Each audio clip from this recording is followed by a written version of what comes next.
Welcome to Gayatri kitchen. ఈ వీడియోలో banana milk shake ఎలా చేయాలో చూద్దాము. ఎక్కువ ఇంగ్రీడియంట్స్ వేయకుండా సింపుల్గా చేసుకునే బనానా మిల్క్ షేక్ అండి. వీడియో నచ్చినట్లయితే లైక్ చేసి షేర్ చేసి సబ్స్క్రైబ్ చేసుకోండి. 3 అరటిపండ్లు తీసుకొని ఇలా తోలు తీసి చిన్న చిన్న పీసులుగా కట్ చేసుకొని జ్యూసర్ మిక్సీ జార్లో వేసుకుందాము.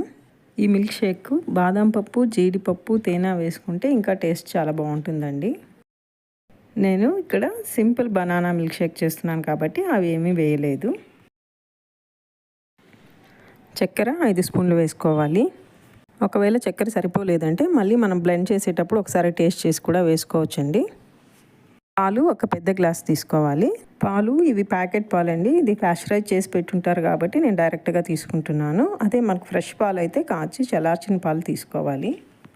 తరువాత ఐస్ క్యూబ్స్ వేసుకోవాలండి. నేను అది వేసిన క్లిప్ మిస్ అయిపోయింది కాబట్టి అది వేసుకోండి. అన్నీ వేసుకుని ఒక 3 నుంచి 5 నిమిషాలు బ్లెండ్ చేసుకోవాలి. అంతేనండి, బనానా మిల్క్ షేక్ రెడీ అయిపోయింది.